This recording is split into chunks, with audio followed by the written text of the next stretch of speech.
आज के इस लाइव सेशन में सभी का बहुत बहुत धन्यवाद है। कल हमने चर्चा की थी गोचर में ग्रहों का जो प्रभाव है वो किस प्रकार से सभी राशियों पर अपना शुभ और अशुभ प्रभाव दिखा रहा है।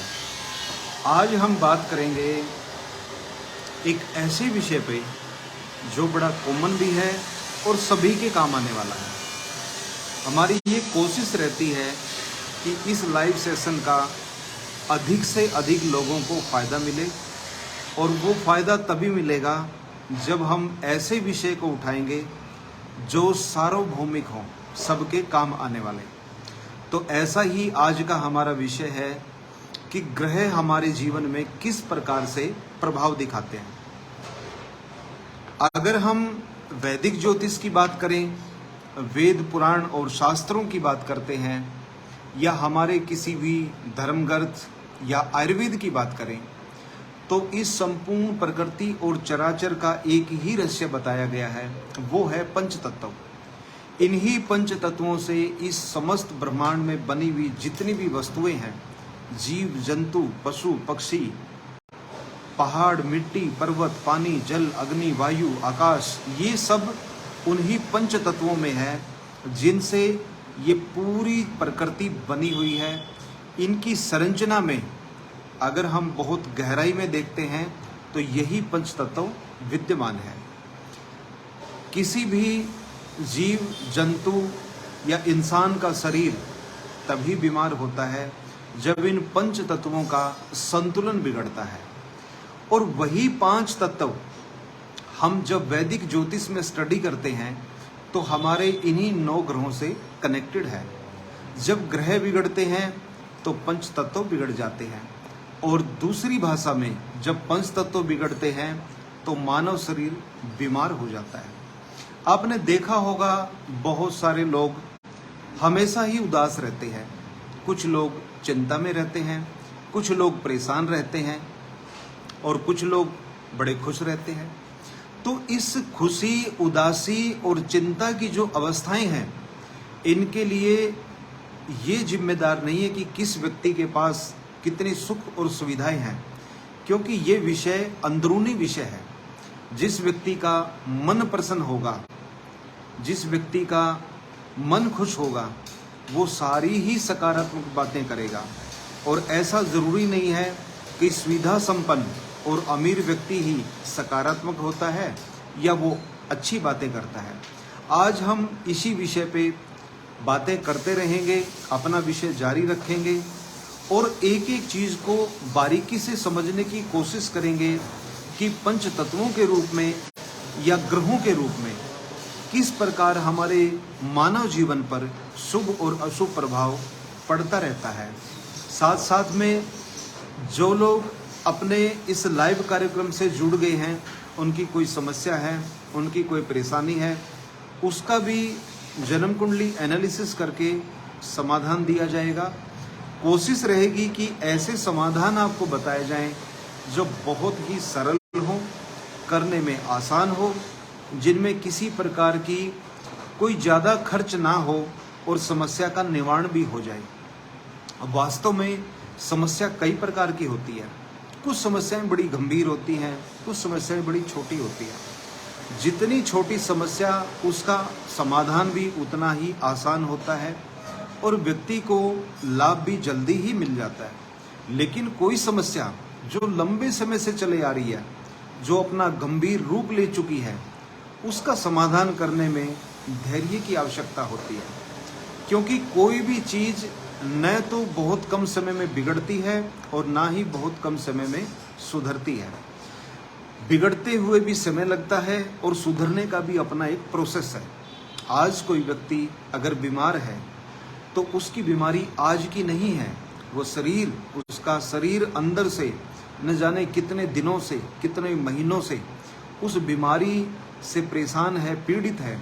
आज जब व्यक्ति को तकलीफ हुई है तो समझिए कि उसकी बीमारी बाहर आ चुकी है, अंदर तो वो न जाने कब से पनप रही थी।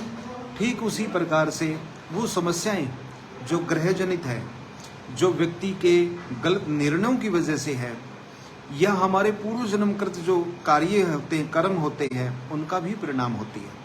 तो आपकी जो समस्या है उसका यहाँ पर किसी एक प्रश्न का आपको समाधान दिया जाएगा।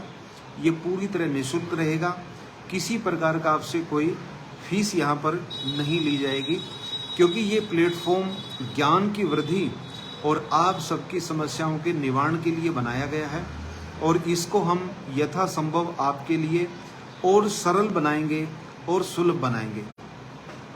इसके लिए आपको क्या करना होगा कि डिस्क्रिप्शन बॉक्स में दिए गए नंबर पे आप अपनी डिटेल भेज सकते हैं। अगर आप चाहते हैं कि आपकी डिटेल सिक्योर रहें तो आप नीचे दिए नंबर पे डिटेल भेज सकते हैं, और अगर आपको लगता है कि नहीं हम डिटेल कमेंट बॉक्स में डालना चाहते हैं तो आप डिटेल दे सकते हैं। किसी भी आपके एक प्रश्न का जवाब दिया जाएगा। तो जिनकी समस्या है वो अपनी डिटेल डालें, और कोई प्रश्न पूछना चाहता है तो वो प्रश्न भी आप इसमें लिख दें। बाकी इस सेशन में ग्रहों के प्रभाव पे हम चर्चा कर रहे हैं कि किस प्रकार से ग्रह हमारे जीवन में शुभ और अशुभ प्रभाव डालते हैं, हम उस पे भी चर्चा करेंगे। अजय ठाकुर जी अपने पेज से जुड़ गए हैं, और एक जन्म कुंडली मुझे मिली है, नवीन जी की कुंडली है। नवीन जी की डेट ऑफ बर्थ है 13 अगस्त 1997, टाइम है शाम को 6:20, दिल्ली का इनका जन्म है। इनका प्रश्न है कि क्या मेरी गवर्नमेंट जॉब लग पाएगी।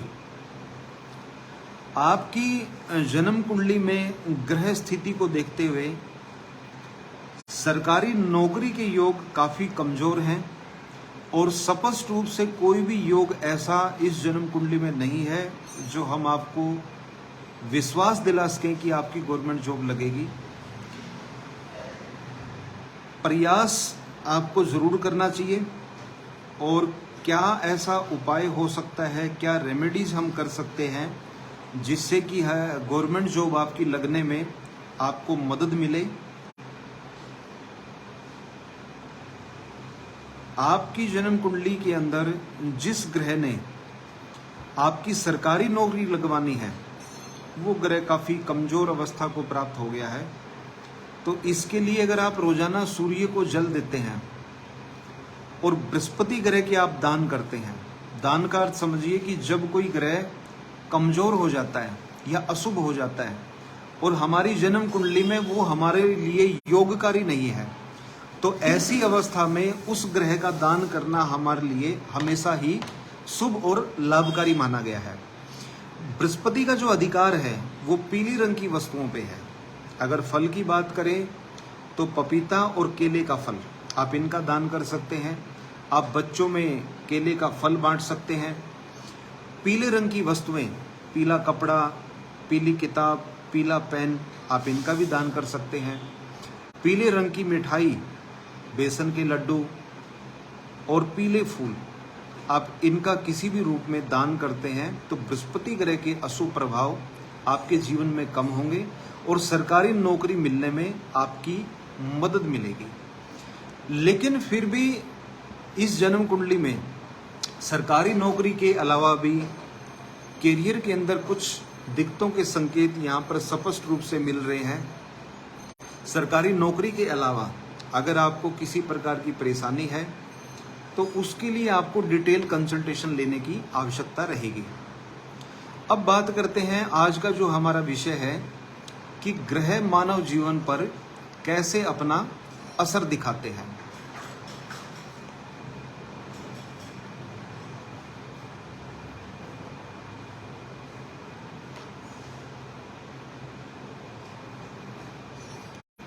वैदिक ज्योतिष में 7 प्रमुख ग्रहों और 2 अन्य ग्रहों का वर्णन मिलता है।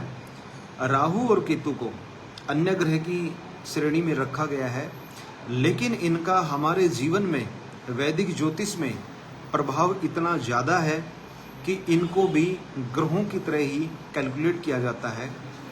सबसे पहले वो ग्रह जो प्राकृतिक रूप से नेचुरल फॉर्म में शुभ माने गए हैं वो ग्रह हैं चंद्रमा और बृहस्पति। ये दो ऐसे ग्रह हैं जो सौम्य ग्रह माने गए हैं। चंद्रमा मानव जीवन के अंदर हमारे मन को प्रदर्शित करता है। जिस व्यक्ति का चंद्रमा अच्छी अवस्था में होता है, चंद्रमा मजबूत अवस्था में है, ऐसा व्यक्ति मानसिक रूप से बहुत मजबूत होता है। जीवन में आने वाली बड़ी बड़ी समस्याओं को बड़े ही सहज भाव से स्वीकार करके उनका समाधान निकालने में सक्षम होता है। ऐसा व्यक्ति जब दूसरों को सलाह देता है तो उसकी सलाह हमेशा ही सही साबित होती है। ये हमारी मन स्थिति को भी दिखाता है। बृहस्पति जो है वो ज्ञान के ग्रह हैं।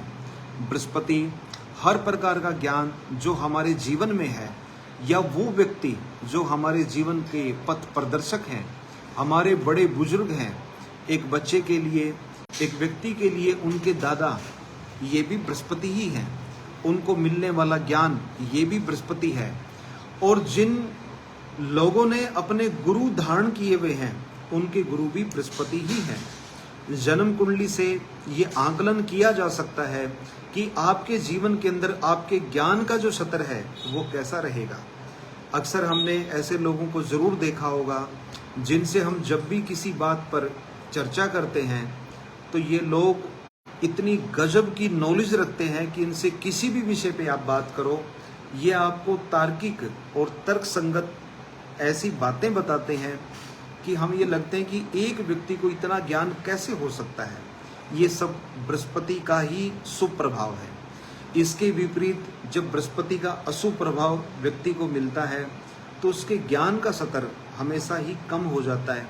उसका ज्ञान बहुत विस्तृत नहीं होता, उसको अलग अलग विषयों पर बहुत गहरा ज्ञान नहीं होता, या फिर वो जो बातें बोलते हैं या तो वो तर्कसंगत नहीं होती हैं, या अधिकतर लोग उनसे सहमत नहीं हो पाते हैं। तो ये दो ग्रह चंद्रमा और बृहस्पति ये हमारे जीवन के अंदर सौम्यता लेकर आते हैं। सौम्यता का अर्थ है सकारात्मक भाव। चंद्रमा एक ऐसा ग्रह है जो दूसरों के दिलों में जगह बनाने में व्यक्ति को कामयाब करता है। बहुत सारे लोग ऐसे होते हैं जिनकी बातें कभी किसी को बुरी नहीं लगती, क्योंकि चंद्रमा का प्रभाव उनके ऊपर है। वो ऐसी बातें ही नहीं बोलते कि किसी को बुरी लगे। तो चंद्रमा हमारे मन का और बृहस्पति हमारे ज्ञान के स्तर का स्वामी है। अब दो ग्रह ऐसे हैं सूर्य और मंगल, जिनको क्रूर ग्रह माना गया है। ये गर्म प्रकृति के ग्रह हैं।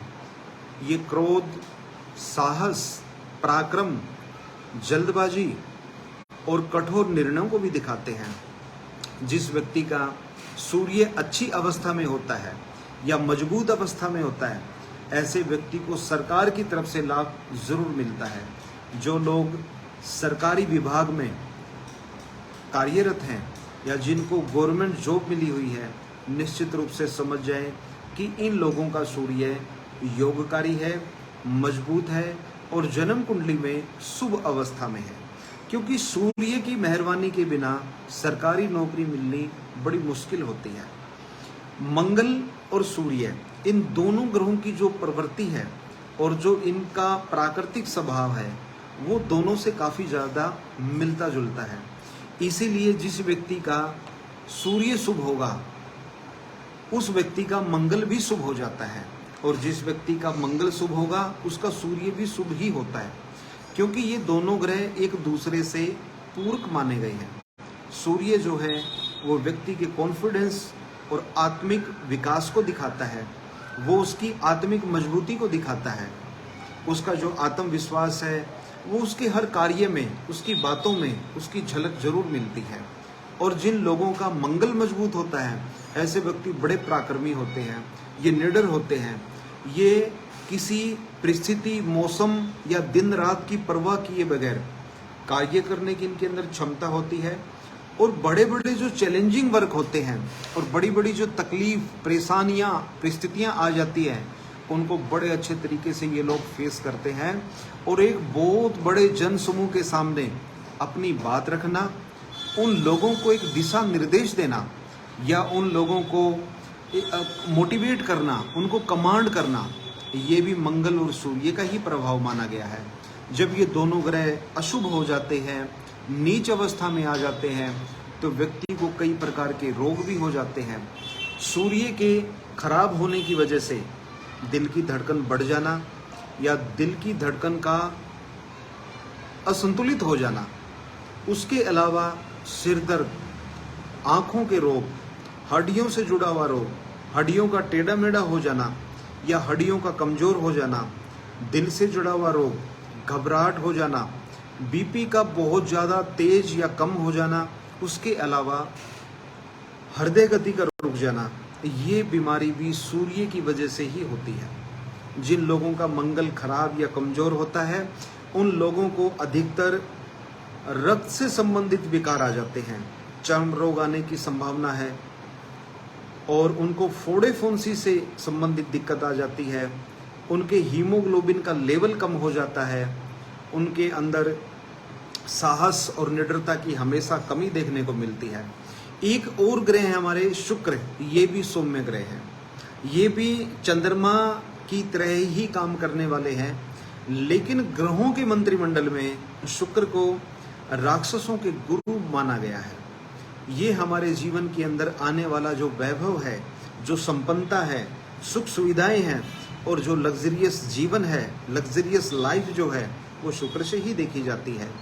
एक आदमी के लिए उसका जीवन साथी शुक्र ही होता है। उसका अपने जीवन साथी के साथ कितना प्रेम भरा जीवन है, उसका वैवाहिक जीवन कैसा है, उसके चेहरे का ओज और उसके चेहरे पर जो उसका आभा मंडल है, आकर्षण की जो शक्ति है, ये सब शुक्र से ही देखा जाता है। तो जिस व्यक्ति का शुक्र मजबूत होता है, ऐसे व्यक्ति के जीवन में धन और सुख सुविधाओं की कभी कमी नहीं रहती। ऐसे व्यक्ति का व्यक्तित्व भी बड़ा आकर्षक होता है। ये हमने बात की है 5 ग्रहों के बारे में। बीच में हम एक इसी चर्चा के दौरान एक हम जन्म कुंडली ले लेते हैं। ये जन्म कुंडली है गौरव जी की। गौरव जी, आपका क्वेश्चन क्या पूछा है? गौरव जी ने, आपको गुस्सा बहुत आता है और लाइफ में, इनकी लाइफ में क्या होगा, ये आपका प्रश्न है।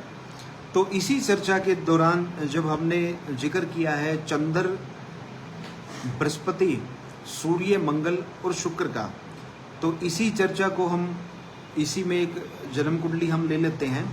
और ये जन्म कुंडली है मिथुन लगन की। क्वेश्चन इनका है, प्रश्न है इनका कि इनको गुस्सा बहुत आता है और जीवन में क्या रहेगा। बहुत सारी चीज़ें इस पर भी निर्भर करती हैं कि जन्म कुंडली के अंदर हमारे शुभ ग्रह कौन से हैं और अशुभ ग्रह कौन से हैं। क्योंकि सामान्यतः क्रोध जो है वो मंगल की वजह से ज़्यादा आता है। क्रोध की जो अवस्था होती है वो बहुत बार ये भी दिखाता है कि व्यक्ति जब अपनी अभिव्यक्तियों को, अपने भाव को अच्छे तरीके से व्यक्त नहीं कर पाता, तो उसका मन जो है वो विचलित हो जाता है और यही अवस्था क्रोध का रूप ले लेती है। वैसे तो आपकी जन्म कुंडली में लगन के अंदर शनि विराजमान है। शनि कई बार आदमी को बहुत धैर्यवान भी बना देते हैं, तो बहुत बार धैर्य और पेशेंस को कम भी कर देते हैं। आपकी जन्म कुंडली में आपके जो मेन ग्रह हैं वो हैं बुध, शुक्र के साथ में बैठे हुए हैं। ये बड़ा एक अच्छा लक्ष्मी नारायण योग बन जाता है।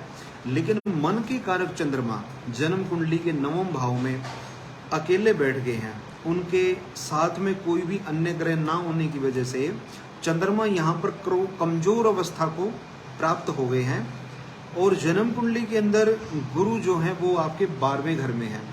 तो गुस्से की जो आपका कारण है वो कारण है चंद्रमा, क्योंकि जन्म कुंडली के अंदर चंद्रमा की जो स्थिति है और 12वें घर के अंदर जो राहु बैठा हुआ, ये सीधा सीधा आपके मन के ऊपर नकारात्मक प्रभाव डालता है। इस वजह से गुस्से की अधिकता आपके अंदर देखने को मिल सकती है। एक छोटा सा सरल समाधान है, निश्चित रूप से ये करने के बाद में आपका गुस्सा जो है वो काफ़ी हद तक कम हो जाएगा और आने वाला जो आपका जीवन है ये भी आपका काफ़ी हद तक संतुलित और बैलेंस रहेगा। इसके लिए आपको क्या करना है कि शुरू में सोमवार से शुरू करके अगले सोमवार तक 8 दिन लगातार आप किसी भी शिव मंदिर में जाएं और वहाँ पर शिवलिंग के ऊपर जल चढ़ाएं, और जल चढ़ाने के बाद में दूध का कोई भी एक पैकेट आप अपनी श्रद्धा के हिसाब से लेके वो शिवलिंग पर अर्पित कर दें, तो ये दूध का दान माना जाएगा। क्योंकि दूध आप चढ़ा देंगे तो वो शिव का अभिषेक होगा, लेकिन आप दूध का पैकेट वहाँ रख देंगे तो वो दूध का दान माना जाएगा। ऐसा आप लगातार 8 दिन करें, और उसके बाद में ऐसा हर सोमवार को करें। आधा लीटर दूध लेकर हर सोमवार को शिवलिंग पे आप जल चढ़ाने के बाद वो पैकेट रख दें, तो ये दूध का दान आपका मंदिर में माना जाएगा। आपके गुस्से को कंट्रोल करने के लिए ये उपाय बहुत ही कारगर सिद्ध हो सकता है, तो ऐसा आप करते रहें। अब हम बात करते हैं शनि ग्रह की। शनि ग्रह जो हैं ये बड़े ही रहस्यमयी ग्रह हैं। जब ये शुभ होते हैं तो जिंदगी के अंदर बहुत कुछ देते हैं, और जब ये अशुभ होते हैं तो व्यक्ति को ऐसी अवस्था में ले आते हैं कि उसकी बिल्कुल दीन और हीन हालत ये बनाकर छोड़ देते हैं। वास्तव में शनि की जो उपाधि दी गई है शनि ग्रह को, वो निर्णय देने वाले के रूप में, जज के रूप में, कर्मों का फल देने वाले के रूप में की गई है।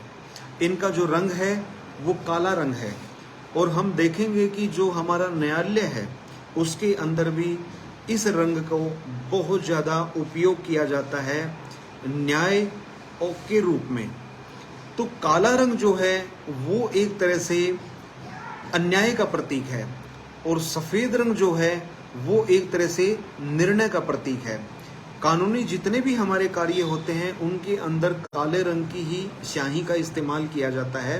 तो इनके पीछे जो लॉजिक है वो शनि के काले रंग का ही है, क्योंकि शनि जो है वो दंड भी देते हैं और न्याय भी देते हैं। तो शनि के शुभ होने का अर्थ है कि आपकी जन्म कुंडली में शनि उच्च राशि में आ जाए, अपनी ही राशि में आ जाए, अपने मित्रों के जो घर होते हैं जन्म कुंडली में 12 भाव होते हैं। तो जन्म कुंडली में कुछ ग्रह ऐसी अवस्था को प्राप्त होते हैं जो हमारे शुभ ग्रह कहलाते हैं, और कुछ ग्रह ऐसी अवस्था को प्राप्त होते हैं जो हमारे लिए अशुभ कार्य करते हैं, वो रुकावट डालने का कार्य करते हैं। तो जन्म कुंडली के अंदर पहला भाव, चौथा भाव, पांचवां भाव, नवम भाव और दसम भाव, इन भावों को शुभ भाव माना गया है। जो ग्रह इन भावों का स्वामी हो जाता है उसको व्यक्ति का शुभ और लाभ देने वाला ग्रह माना गया है। और जो ग्रह छठे भाव, आठवें भाव, 12वें और तीसरे भाव का स्वामी हो जाता है वो ग्रह हमारे लिए हमेशा ही अशुभ कार्य करता है। तो शनि के ऊपर जो हम चर्चा कर रहे हैं इसको हम जारी रखेंगे। इसी चर्चा में एक कुंडली हमारे पास आई है एकता जी की, और इन्होंने डेट ऑफ बर्थ भेजी है और इसमें क्वेश्चन भी लिखा है शादी को लेकर। इनकी जरा जन्म कुंडली का विश्लेषण हम बीच में कर लेते हैं। डोली जी की जन्म कुंडली है 8 जनवरी 1996, टाइम है इनका 2:20 दोपहर का, दिल्ली का जन्म है। प्रश्न है आपका शादी को लेकर। इस जन्म कुंडली के अंदर जब हम देखते हैं तो ग्रहों की जो अवस्थाएं हैं वो बहुत अच्छी नहीं है। अच्छी ना होने का अर्थ है कि पहली जो वैदिक ज्योतिष की गणना चलती है वो लगन से चलती है। लगन का अर्थ है कि व्यक्ति शिवम, तो शिवम का जो आपका ग्रह है, लगन का जो स्वामी है शुक्र, वो जन्म कुंडली में नवम भाव में बैठ गए हैं मंगल और बुध के साथ। तो निश्चित रूप से लगन का जो स्वामी है शुक्र, वो यहाँ पर कमजोर अवस्था को तो प्राप्त हो ही गया है, क्योंकि शुक्र जन्म कुंडली के अंदर 27 डिग्री के हैं। कोई भी ग्रह जब 12 से 24 डिग्री की अवस्था में आता है तो उसको एक मजबूत और प्रबल अवस्था माना गया है। लेकिन जो ग्रह 24 डिग्री से ऊपर का होता है वो ग्रह कमजोर हो जाता है। दूसरा, मंगल के साथ में शुक्र का बैठना, ये वैवाहिक जीवन के अंदर दिक्कतें, मतभेद और किसी भी प्रकार की मिसअंडरस्टैंडिंग, इन चीज़ों को ये दिखाता है। दूसरा क्या है कि जन्म कुंडली के अंदर आंशिक कालसर्प दोष बना हुआ है। कालसर्प दोष में होता क्या है कि जब कालसर्प दोष जन्म कुंडली में बन जाता है तो ऐसे व्यक्ति को किसी भी अवस्था में क्रेडिट नहीं मिल पाता। जो व्यक्ति दूसरों का भला करता है, दूसरों को सपोर्ट करता है, उनकी मदद करता है, उनकी सहायता करता है, उसके बदले एक मानवीय स्वभाव है कि हम उम्मीद करते हैं कि मुझे भलाई मिले। लेकिन कालसर्प दोष से पीड़ित लोगों को ये सबसे बड़ी दिक्कत है, ये किसी के लिए कुछ भी कर लें, इनको कभी भी भलाई नहीं मिल पाती। इस वजह से भी ये मानसिक रूप से कई बार पीड़ित हो जाते हैं, या इनको ये चीज़ें बड़ी महसूस हो जाती हैं कि मुझे जीवन में क्रेडिट नहीं मिलता। तो इन दोनों ही अवस्थाओं में चंद्रमा का पीड़ित हो जाना, क्योंकि वो तीसरे भाव में अकेले आ गए हैं, और आंशिक कालसर्प दोष का बन जाना, उसके साथ में मंगल के साथ में लग्ने शुक्र का बैठना, ये वैवाहिक जीवन में कुछ परेशानियों को दर्शाता है। लेकिन आप अपने शुक्र को बल देकर, अपने शुक्र को मजबूत करके आप इन परेशानियों से बाहर निकल सकते हैं। हो सके तो एक अच्छी क्वालिटी का आप फिरोजा रत्न पहने, निश्चित रूप से ये आपको बहुत अच्छा लाभ देगा। हम चर्चा कर रहे थे शनि के ऊपर कि शनि ग्रह कैसे करता है, शुभ और अशुभ प्रभाव हमारे जीवन के अंदर दिखाता है। अगर शनि जन्म कुंडली में लग्नेश, पंचमेश, नवमेश या दशमेश हो जाता है तो ये हमारे लिए हमेशा ही शुभ ग्रह होता है, और ऐसा ग्रह व्यक्ति को लाभ देता है, क्योंकि शनि जो है वो दूरदर्शिता को दिखाता है, लंबे विजन को, दूरदृष्टि को दिखाता है। ऐसा व्यक्ति हमेशा ही भविष्य को लेकर बहुत अच्छी मजबूत योजनाएं बनाता है, उसकी सोच बड़ी होती है, वो हमेशा ही लंबा सोचता है, दूसरों का भला करता है। व्यापार में, नौकरी में, बिजनेस में हमेशा ही ऐसा व्यक्ति तरक्की प्राप्त करता है। तो जिन लोगों का शनि शुभ होता है उन लोगों को कामकाज में, बिजनेस में मान सम्मान बहुत अच्छा समाज के अंदर मिलता है। ऐसे व्यक्ति राजनीति के अंदर भी अच्छा मुकाम हासिल करते हैं। अब एक जन्म कुंडली हमारे पास आई है अर्का देवीपाल जी की। इनकी जन्म कुंडली का एक विश्लेषण हम लेते हैं, फिर हम बात करते हैं राहु और केतु के ऊपर। आपका वृश्चिक लगन की जन्म कुंडली है और गुरु के साथ में केतु बैठे हुए हैं, बुध, शुक्र और सूर्य नीच के हो गए हैं, शुक्र वहां पर अपनी ही राशि के हैं, गुरु आपकी कुंडली के अंदर वक्री हैं, शनि नीच राशि में आ गए हैं, राहु और मंगल दसम भाव में बैठ गए। और प्रश्न आपका है कैरियर और मैरिज को लेकर। देखिए, कैरियर को लेकर तो यहाँ पर जो ग्रह स्थिति है वो बिल्कुल भी आपके पक्ष में नहीं है। एक बात तो निश्चित है कि जो आपने पढ़ाई की है, जो आपने शिक्षा प्राप्त की है, वो हो सकता है कि आपके कैरियर में कहीं काम ही ना आ पाए, क्योंकि जब दो या दो से ज़्यादा ग्रह आपके अशुभ हो जाते हैं या खराब अवस्था को प्राप्त कर लेते हैं तो ये हमेशा ही कन्फ्यूजन भी क्रिएट करते हैं और कभी भी करियर को स्टेबल नहीं होने देते। देखो, करियर की स्टेबिलिटी का क्या मतलब है? आपने जो पढ़ाई की है, आप उस पढ़ाई के हिसाब से या आपकी जन्म कुंडली के अंदर जो कामकाज आपके लिए अच्छे बनते हैं, आप उनके हिसाब से अपने करियर का जब चयन करते हैं तो निश्चित तौर पर आपको सफलता मिलती है, ग्रह आपकी मदद करते हैं और आप जो मेहनत करते हैं उसका आपको सही परिणाम मिलता है। तो ऐसी अवस्था में करियर के अंदर माना जाता है कि करियर बहुत अच्छा है। लेकिन जहाँ पर जातक का, व्यक्ति का एक भी निर्णय गलत हो जाता है, उदाहरण के तौर पे इस कुंडली की अगर मैं बात करता हूँ तो आपके लिए एजुकेशन सबसे अच्छा, शिक्षा का क्षेत्र सबसे अच्छा क्षेत्र आपके लिए रहेगा। अगर आप टीचर बनते हैं, आप लेक्चरर, प्रोफेसर बनते हैं, आप स्कूल खोलते हैं या आप कोई एकेडमी आप बना लेते हैं, शिक्षण संस्थान आप बना लेते हैं, तो आपके लिए बहुत अच्छा रहेगा।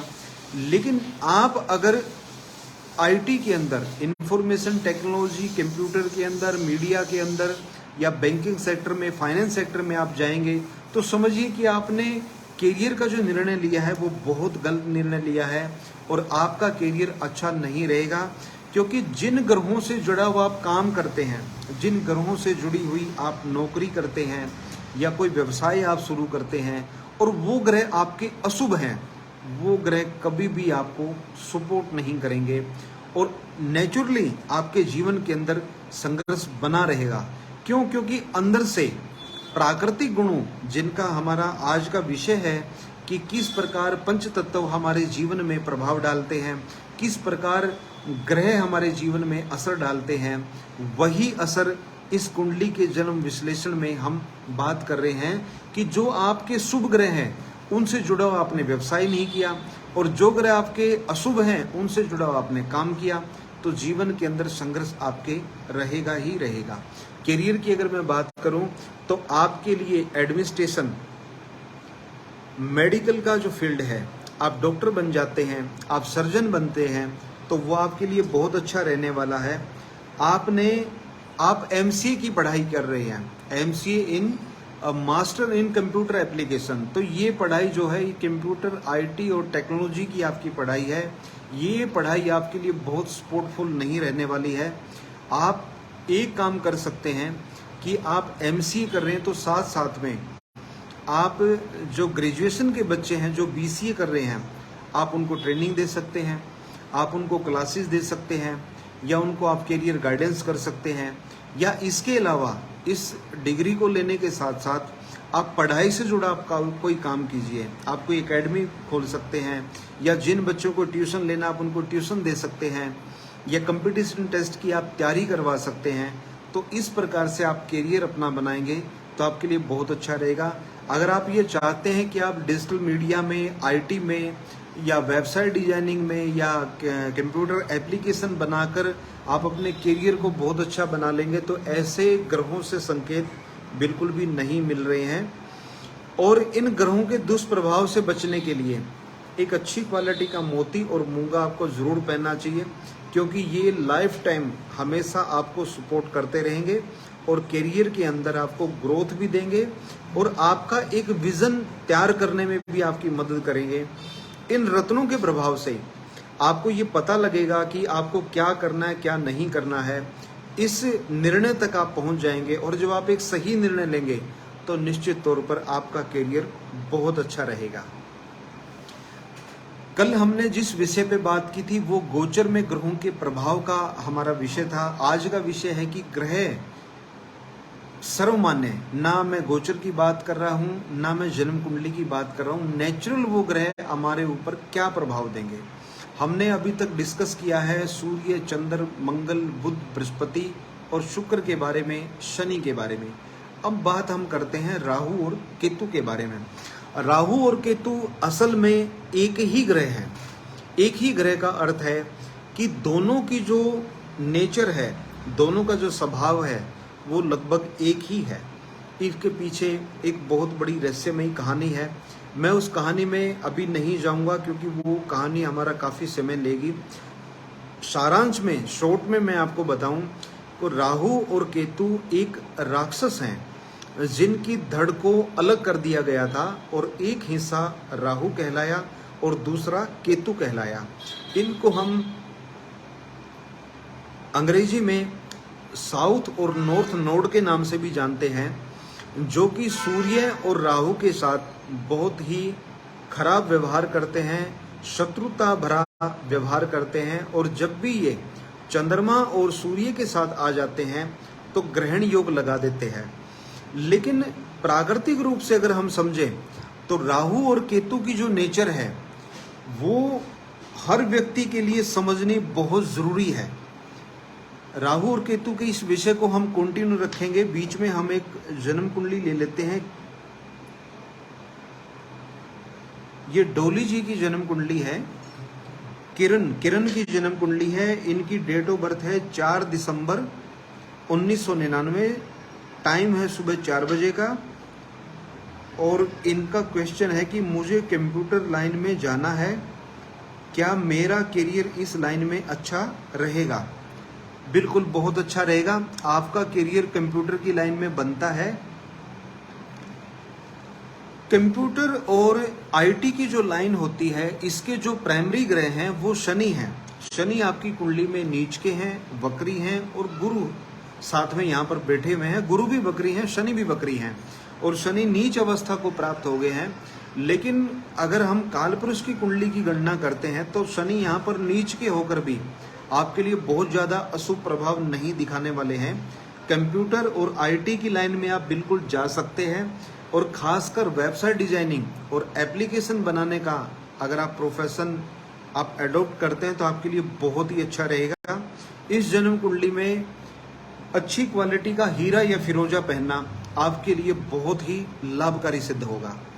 अब हम बात करते हैं राहु और केतु के विषय में जो हम चर्चा कर रहे थे। राहु और केतु को समझना बहुत ज़रूरी है, क्योंकि जो हम कली काल का जो समय है इसके अंदर राहु का प्रभाव बहुत ज़्यादा है। क्योंकि राहु जो है वो स्ट्रेटेजी का कारक है। ये किसी भी चीज़ को समझ लेना, इंट्यूशन पावर और जो रणनीति बनाई जाती है, इनका कारक भी शनि राहु ही है। राहु की जो अपनी प्रकृति है वो बौद्धिक प्रकृति है, जबकि केतु की जो प्रकृति है वो शारीरिक है। क्योंकि राहु के पास दिमाग तो है लेकिन शारीरिक ताकत नहीं है। ये अधिकार गया है केतु के पास, लेकिन दोनों एक दूसरे के बिल्कुल विपरीत हैं, 360 डिग्री पे हैं। मतलब एक दिन है तो एक रात है, एक बुद्धि है तो एक शरीर है। और कहावतें हमारी बनी है कि अकल बड़ी या भैंस, तो इसका जवाब यही दिया जाता है कि अकल बड़ी है। तो केतु के पास अकल नहीं है, केतु के पास भैंस वाला शरीर है, लेकिन राहु के पास शरीर नहीं है, उसके पास बुद्धि है। तो जिस चीज को राहु एडॉप्ट करता है, केतु उस चीज को छोड़ देता है। इसलिए माना गया है कि केतु वैराग्य की भी कारक है। ये एक तरह से जो सांसारिक भोग होते हैं उनसे विरक्ति के भी कारक है। और ऐसा भी माना जाता है इस संसार से जो मुक्ति प्राप्त की जाती है, जिसको मोक्ष की प्राप्ति हम कहते हैं, उसके अंदर भी केतु ही मददगार होते हैं। तो राहु और केतु को समझना इसलिए भी जरूरी है क्योंकि आज का जो जीवन है ये कंप्यूटर आईटी से जुड़ा हुआ जीवन है। यहाँ पर कोई भी व्यक्ति इनसे अछूता नहीं है। और जिस व्यक्ति का राहु और केतु शुभ होगा, निश्चित रूप से वो व्यक्ति राजनीति के अंदर, बिजनेस के अंदर, व्यापार के अंदर, फाइनेंस के अंदर अच्छी तरक्की हासिल करता है। क्योंकि जिन लोगों का राहु अच्छा नहीं होता वो लोग अपने जीवन के अंदर पिछड़ जाते हैं। क्योंकि राहु अट्रैक्शन भी देता है, राहु बुद्धि को तेज भी करता है। धन कमाने की जो स्ट्रेटेजी है वो भी राहु की मदद से मिलती है। राज करने की जो नीति है, राजनीति, ये भी राहु की मदद से ही मिलती है। परिस्थितियों को पहले से ही भांप लेना, जोड़ तोड़ लगाना, गणित लगाना कि हमारा कौन सा दाव ठीक रहेगा, कौन सा दाव गलत सिद्ध होगा, ये भी राहु की मदद के बिना नहीं हो सकता। जो व्यक्ति शेयर ट्रेडिंग करते हैं, जो व्यक्ति प्रिडिक्शन करते हैं, चाहे उनके अंदर ज्योतिषी ही क्यों ना हो, या जो लोग बिजनेस की स्ट्रेटेजी तैयार करते हैं, या जो लोग राजनीतिक जो चुनाव होते हैं, चुनाव की जो रणनीति बनाते हैं, उसमें वही लोग कामयाब होते हैं जिनका राहु मजबूत होता है। तो राहु का मजबूत होना बहुत ज़रूरी है। जन्म कुंडली के अंदर सूर्य, चंद्र, मंगल और बृहस्पति, इनके साथ जब राहु आ जाते हैं तो ये हमेशा ही अशुभ प्रभाव दिखाते हैं। क्योंकि ये जिस ग्रह के साथ बैठते हैं उस ग्रह को पीड़ित कर देते हैं, उसके अंदर अपना अशुभ प्रभाव डाल देते हैं। इसी चर्चा को हम कंटिन्यू रखेंगे। बीच में हम एक जन्म कुंडली ले लेते हैं। प्रिया शर्मा जी की डिटेल हमारे पास आई है। इनकी डेट ऑफ बर्थ है 2 अक्टूबर 1981। टाइम इनका है शाम रात का 9:38। इनका प्रश्न है कि कुंडली कैसी है, गवर्नमेंट जॉब लगेगी क्या। जन्म कुंडली तो आपकी अच्छी है, सारी जन्म कुंडलियाँ अच्छी होती हैं। उनके अंदर ग्रह शुभ और अशुभ अवस्था में बैठ जाते हैं। जब अधिकतर ग्रह अशुभ अवस्था में बैठ जाते हैं तो वहाँ पर हमें सुधार करने की ज़रूरत होती है। और जहाँ पर बाई बर्थ जन्म कुंडली में ग्रह शुभ होते हैं वहाँ व्यक्ति को कुछ करने की ज़रूरत नहीं है। उसका जन्म ऐसे परिवार में होता है जहाँ पर लोग बिजनेस करने वाले, सरकारी नौकरी वाले, पढ़े लिखे और आर्थिक रूप से संपन्न वो परिवार होता है, तो ऐसा व्यक्ति अच्छे शिक्षण संस्थान में शिक्षा प्राप्त करेगा, अच्छे माहौल में बढ़ेगा, पढ़ेगा, लिखेगा, तो कामयाबी भी उसको मिल जाती है। लेकिन किसी व्यक्ति का जन्म जब अशुभ ग्रहों के प्रभाव में होता है, तो जन्म से ही उसके जीवन के अंदर संघर्ष, रुकावटें और परेशानियां आ जाती हैं। तो ऐसे व्यक्ति को शिक्षा प्राप्ति में भी दिक्कत आती है, करियर बनाने में भी दिक्कत आती है, उसको कोई बिजनेस सेट करना है तो उसमें भी परेशानियों का सामना करना पड़ता है। तो कुंडली का अच्छा या बुरा होना ग्रहों के ऊपर काफ़ी हद तक निर्भर करता है। लेकिन वहाँ भी दो बातें हैं कि हम कितना जन्म कुंडली में सुधार कर सकते हैं और कहाँ हम सुधार नहीं कर सकते। जिस जन्म कुंडली में हम सुधार कर सकते हैं वो भी जन्म कुंडली अच्छी ही होती है। आपकी जन्म कुंडली की अगर मैं बात करता हूँ तो आपका वृषभ लगन है। वृषभ लगन अच्छा लगन होता है और राशि आपकी जो है वो वृश्चिक राशि है। तो वृश्चिक राशि के अंदर चंद्रमा वैसे तो नीच अवस्था में आ जाते हैं और इस राशि में आने से व्यक्ति को कई प्रकार के मानसिक दुख और तकलीफों का सामना करना पड़ता है। बहुत बार धन का अभाव भी देखना पड़ जाता है और धन कमाने के लिए भी काफ़ी मेहनत करनी पड़ती है। ऐसा राशि और आपके लगन से संकेत मिलता है। आपके लगन के जो स्वामी हैं शुक्र, वो बुध के साथ में लक्ष्मी नारायण योग बनाकर तो बैठ गए हैं, लेकिन उनकी जो प्लेसमेंट है वो बहुत अच्छी प्लेसमेंट नहीं है, क्योंकि छठे घर में जब भी कोई ग्रह बैठता है तो वो ग्रह अपनी पावर का लॉस कर जाता है। उसका जो प्रभाव है वो कभी भी पूरा प्रभाव जातक को नहीं मिल पाता। आपकी जन्म कुंडली में शुभ ग्रह बुध, शुक्र और शनि हैं। बुध और शुक्र दोनों ही छठे भाव में बैठकर अपनी पावर का लॉस कर गए हैं। उसके अलावा कुंडली के अंदर आंशिक कालसर्प दोष भी बनता है, क्योंकि राहु और केतु से बाहर सिर्फ एक ही ग्रह है मंगल, और मंगल भी यहाँ पर पीड़ित हो गए हैं क्योंकि वो नीच राशि में है और उसके साथ साथ में राहु के साथ बैठकर अंगारक योग भी यहाँ पर बन गया है। तो आपकी जन्म कुंडली में आपके जो एफर्ट्स हैं, आपके जो कर्म हैं, वो आपको बहुत अच्छा परिणाम नहीं देते या आपको अपनी मेहनत का पूरा लाभ नहीं मिल पाता है, क्योंकि अधिकतर ग्रह कमज़ोर हो गए हैं। तो इस अवस्था में आपको दूध का दान जरूर करना चाहिए, क्योंकि चंद्रमा आपकी कुंडली में तीसरे भाव के स्वामी हैं, जो आपके जीवन के अंदर संघर्ष को दिखाते हैं, और संघर्ष करवाने वाला जो ग्रह है वो नीच अवस्था को प्राप्त हो गया है। तो ऐसी अवस्था में दूध का दान करना और अच्छी क्वालिटी का हीरा पहनना आपको आपकी समस्याओं से बाहर निकालने में काफ़ी मददगार रहेगा। इसके अलावा गाय की सेवा करना भी आपके लिए बहुत उत्तम रहेगा। कालसर्प दोष के लिए अगर 7 प्रकार का अनाज, गेहूं, चावल, जौ, ज्वार, बाजरा, मक्का, चना या इनके अलावा कोई दूसरा अनाज, 7 अनाज हो, आप वो चींटियों को सुबह सुबह डालना आप शुरू कर दीजिए या पक्षियों को आप डालिए। अगर डालने से पहले पानी में भिगो के उसको आप थोड़ा नरम कर देते हैं तो पक्षियों के लिए खाना आसान रहेगा। तो आप ये उपाय कीजिए लगातार 1.5 महीने तक, तो आपको काफ़ी अच्छा फ़ायदा मिलेगा और करियर आपका अच्छा रहेगा। बात करें अगर करियर क्या बनाना आपको चाहिए, तो आपको शुक्र से जुड़े हुए जो काम होते हैं, कॉस्मेटिक का काम है, गारमेंट का काम, टेक्सटाइल का काम है, इत्र का काम आप कर सकते हैं, बुक्स से रिलेटेड काम भी आप कर सकते हैं। उसके अलावा बैंकिंग सेक्टर से जुड़ा हुआ काम, फाइनेंस का काम है, या मार्केटिंग आप कर सकते हैं। आपकी डिजाइनिंग और डेकोरेशन की जो क्वालिटी है वो भी काफ़ी अच्छी रहेगी, क्योंकि बुध शुक्र की युति है। तो इस प्रकार का आप काम कर सकते हैं। आप आईटी, कंप्यूटर, हार्डवेयर, सॉफ्टवेयर से रिलेटेड वर्क कर सकते हैं। वेबसाइट डिजाइनिंग, डिजिटल मार्केटिंग का आप काम कर सकते हैं। ऐप डेवलपमेंट आप कर सकते हैं। ये काम आपके लिए बहुत अच्छे रहेंगे। आप ये उपाय कीजिए, आपको बहुत अच्छा लाभ मिलेगा।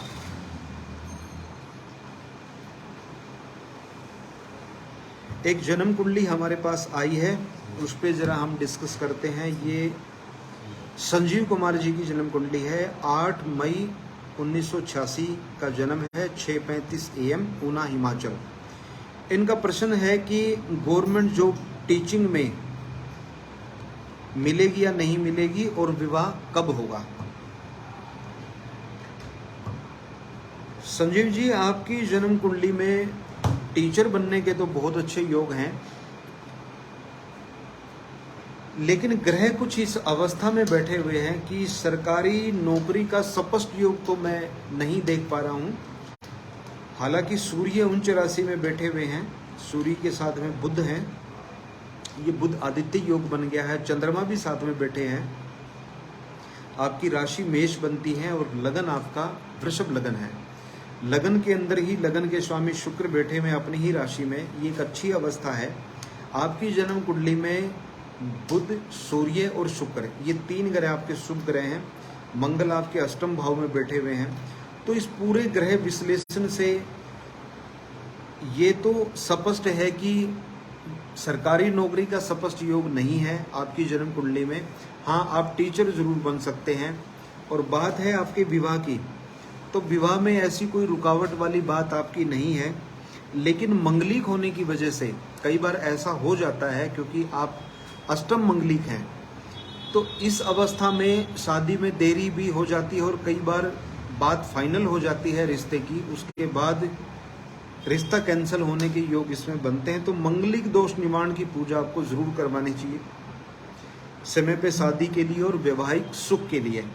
लेकिन लगन के अंदर बैठा हुआ शुक्र वैवाहिक सुख आपको अच्छा देगा। जहाँ तक बात करियर की है, आपको सरकारी नौकरी के लिए कोशिश करनी चाहिए, लेकिन तब तक आप किसी भी प्राइवेट स्कूल या कॉलेज में आप नौकरी कर सकते हैं, ये आपके लिए अच्छा रहेगा। रोजाना सूर्य को जल देना आप जरूर शुरू करें। आज का जो हमारा विषय है कि 9 ग्रह हमारे जीवन के अंदर किस प्रकार से प्रभाव दिखाते हैं, उसके ऊपर हमने चर्चा की है। तो इस बात का निष्कर्ष ये है कि जो ग्रह हमारे लिए शुभ होंगे वो हमारे लिए अच्छा प्रभाव दिखाएंगे, और जो ग्रह हमारे लिए शुभ नहीं हैं वो हमारे लिए अशुभ प्रभाव दिखाएंगे।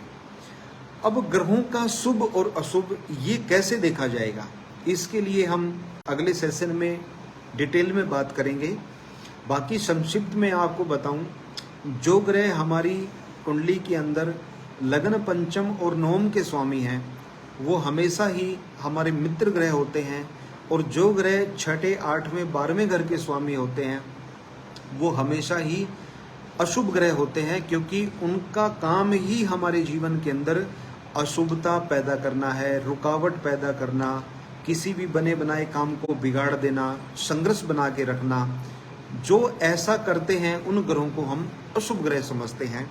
तो ऐसा नहीं है कि सभी के लिए राहु और केतु शनि अशुभ ग्रह हैं।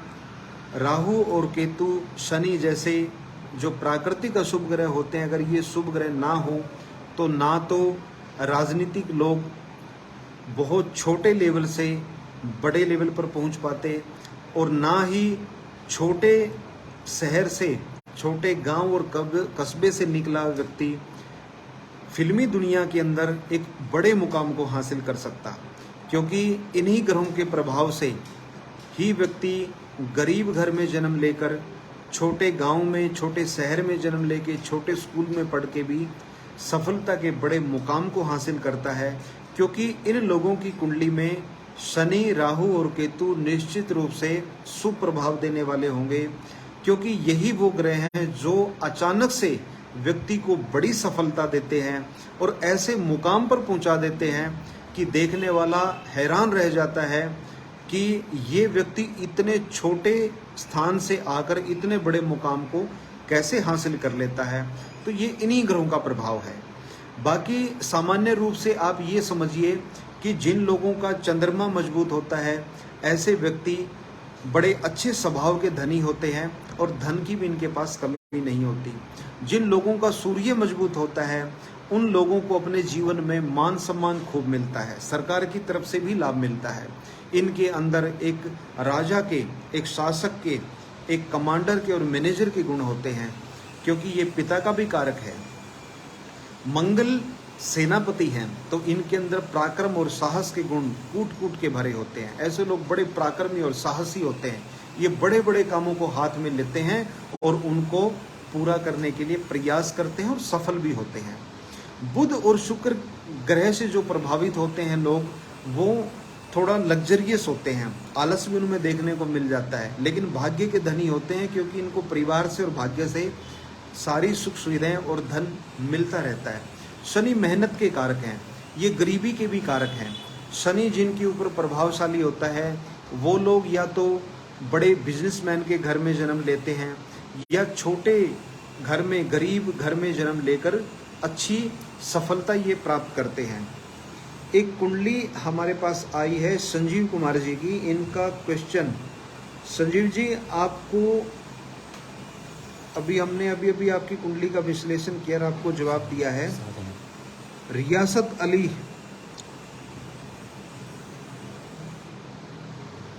साधना गर्ग जी, साधना गर्ग जी आपकी डिटेल है 15 मई 1981, 12:05 PM मेरठ का आपका जन्म है। प्रश्न आपने नहीं पूछा है।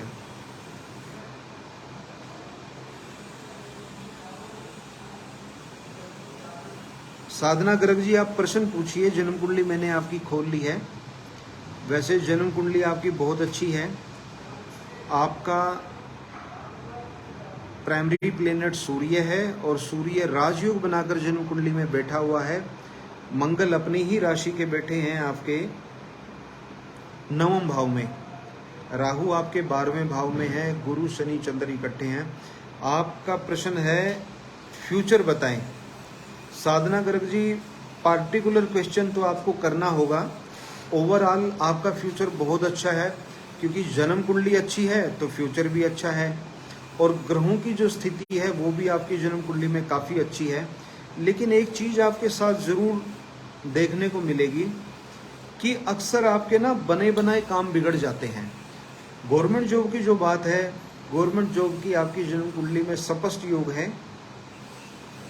आप एडमिनिस्ट्रेटर बन सकते हैं या किसी सरकारी विभाग में आप मैनेजर बन सकते हैं। जन्म कुंडली नो डाउट बहुत अच्छी है, सरकारी नौकरी आपकी लगेगी। आप इसके लिए प्रयास कीजिए। एक अच्छी क्वालिटी का अगर आप माणिक पहन लेते हैं तो आपका काम और जल्दी होगा और ये आपके लिए जीवन रत्न है, हमेशा आप पहन के रखिए।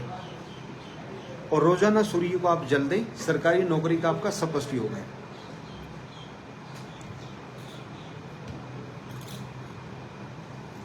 आज के इस लाइव सेशन में हमने आपके प्रश्नों के उत्तर दिए हैं, समाधान आपको दिया है और हमने 9 ग्रहों का हमारे जीवन में कैसे शुभ और अशुभ प्रभाव पड़ता है और हम कैसे देख सकते हैं कि कौन सा ग्रह हमारा शुभ है और कौन सा अशुभ है, इसके ऊपर हमने चर्चा की है। आप सभी लोग इस सेशन से जुड़े रहे, इसके लिए आपका बहुत बहुत धन्यवाद। कल हम इसी समय फिर इस लाइव सेशन में होंगे और इसी प्रकार एक नया टॉपिक लेकर आएंगे। लेकिन मैं आपसे एक बात कहना चाहता हूं कि आप, साधना जी का रिप्लाई आया, सर मानिक भी पहना हुआ है, सूर्य को जल भी देते हैं। ठीक है, बहुत अच्छी बात है, आपने माणिक पहना हुआ है। आप माणिक पहनिए और गवर्नमेंट जॉब के लिए आप ट्राई कीजिए, आपकी गवर्नमेंट जॉब लगेगी। अगर रोजाना के इस सेशन में आप हमें कमेंट करके बताते हैं कि किस विषय पे हमें चर्चा करनी चाहिए तो ये और भी अच्छा लगेगा। तो आप कमेंट करके बताएं कि आप किस टॉपिक पे, किस विषय पे इस सेशन में चर्चा करना चाहते हैं। हम उसी टॉपिक को इस पे लेंगे ताकि आप जो चाहते हैं उस टॉपिक पे भी डिटेल दी जाए। आज के लिए सभी का बहुत बहुत धन्यवाद।